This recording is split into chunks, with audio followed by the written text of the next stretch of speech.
Hello guys, magandang araw sa inyo lahat. This is Miyongski TV. Sa video na to, ituturo ko kung paano maglagay ng sound effects sa OBS Studio. Ito kasi yung madalas ginagamit ng mga nag-LS live stream sa YouTube.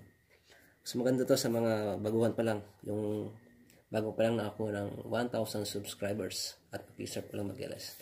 Napakadaling gamitin ito guys. Paano nga ma-download to guys? Una, tayo sa Google Chrome. Then type mo lang dito OBS. Ilalabas na dyan na OBS download. Okay? OBS. Ayan, OBS download. Click nyo lang dito. So, ayan guys. Tapos, download OBS. Ayan. Kung ang laptop nyo ay Windows, dito yan. Tapos, Apple. Ito. Itong isa, hindi ko alam kung ano yan. Sa baba niyan, may makikita kayong ito. Download installer. Kung ang laptop nyo ay 64-bit. Tapos, dito. Kung ang laptop nyo ay 32-bit.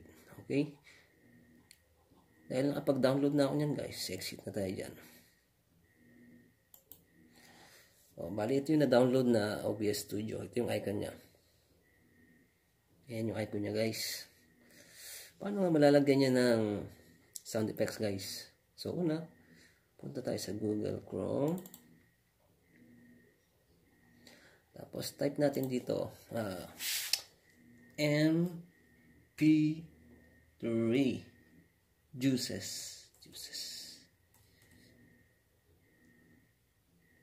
Ayan, MP3 Juices. That's easy. Ayan guys. Click lang natin yan and then enter. So ayan na. Okay. Ayan na guys. Paano nga ba tayo makapaglagay ng ano dyan, ng sound effects? Bali ganito. Type natin ng SFX. Yung SFX guys, yan yung pinaiksing sound effects. Okay? Sound effects. Sample, ha. Okay, then search. Bali dito guys, may mga pagpipilian kayo dyan. Dito kasi mas mahahabang minutes yan. So, ang gagawin natin, hahanap tayo sa YouTube. Bali itong MP3 Juices na to guys, nakalink din to kay YouTube. Kaya yung mga music dyan, galing din kay YouTube. Okay? Wala tayong makitang maiksi o mahaba. Palitin muna natin yan. Punta tayo kay Google Chrome. Punta tayo kay Google Chrome tapos sa YouTube.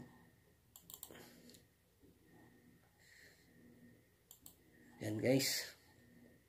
Tapos dito, type natin yung SFX. SFX. Ha. Ayun. Enter. Ayan, meron na tayong pagpipilian dyan. So dito guys, maraming maiksing sound effects. Hanap tayo ng maiksi. Ito yung gusto kong sound effects. Maiksi lang.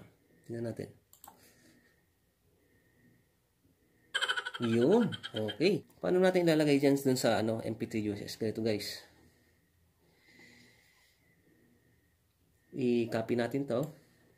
No. Ito. Yung title niya, i-copy natin. Yan. Copy. Tapos, punta tayo sa MP3 Juices. Tignan natin ito. Paste natin dito. Paste. Okay, then search.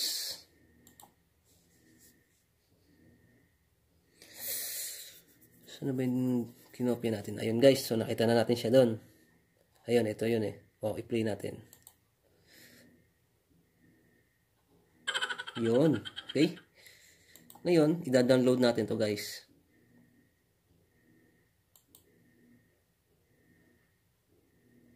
Okay. Download na. Okay. Ayun guys, dito yung dinownload natin sound effects, yung ha sound effects. Ngayon, punta na tayo sa OBS Studio para matest natin kung paano gagana yan. OBS Studio. Okay guys, dito sa OBS Studio may mapapansin nyo ditong scene, sources, audio, mixer, source, transist, okay, controls. Okay,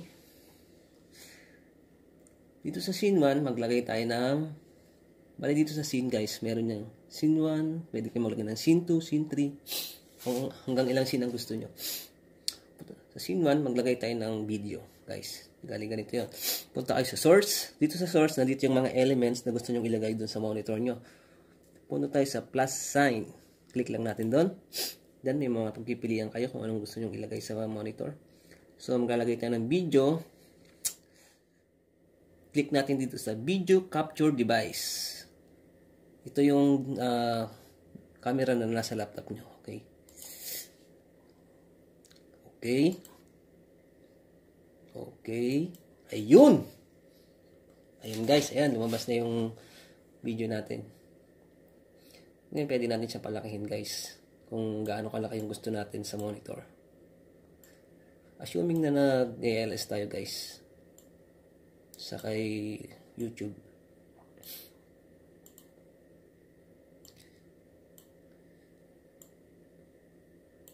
Yan. Pwede natin siyang palakihin para malaki yung monitor pag nag-ALS tayo. Okay guys. So ayan. Ganyan kalaki guys.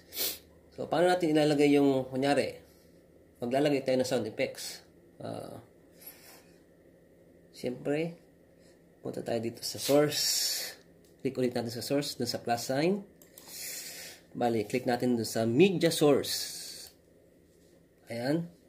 Dito, i-type natin yung title nung gusto natin ilagay na sound effects. Di ba yung tinape natin kanina? SFX, ha ha ha. SFX, ha ha ha. Okay, and then click OK.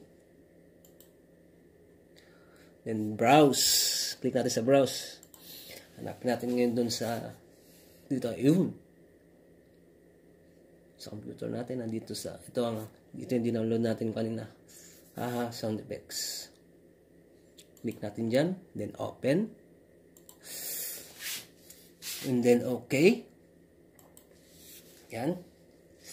So paano matutunog yan pagka nag-ALS na tayo? Kaya gusto natin patunugin yung sound effects na yun.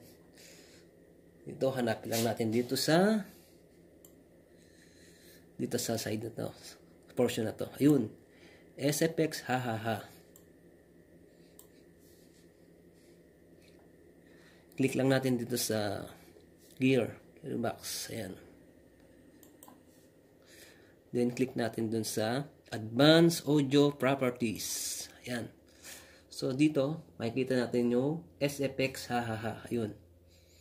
Then, dito sa side na to, may makikita kayo dyan. Monitor off. Gagawin natin siyang monitor and output. O, click natin doon sa monitor and output. Okay. Then, close. Ayan. So, para tumunog yan, punta pa tayo sa settings. Then, may makikita kayo dyan hotkeys. Click nyo lang doon. Then, dito, hanapin natin yung SFX, ha ha ha. Ayun, nandun siya sa ilalim. Bali dyan, may makikita kayong, may mabasa kayong mute, unmute, push to talk, restart, play, pause, stop. Bali dito tayo sa restart guys. Dun. Yan. Ngayon, pipili tayo ng button kung anong gusto natin i-press para gumana yan dito sa keyboard natin. Gusto kong letter H or ha ha ha. Type ko yung letter H. Tingnan nyo guys. Doon. Ito yung letter H na type ko. I-apply lang natin siya. Click apply. Then okay. Ayan. Okay. So, okay na yun. Try natin pindutin yung letter H, guys, kung tutunog yan. Letter H. Yun. Gawa na, guys. Ayos. Sana may natutunan kayo sa tinuro ko ngayong araw na to. Bali sa susunod na ituturo ko guys, actual na live stream na. Gagamitin natin yung sound effects na dinownload natin. Okay guys, sana may natutunan kayo. Thank you. Happy Sunday.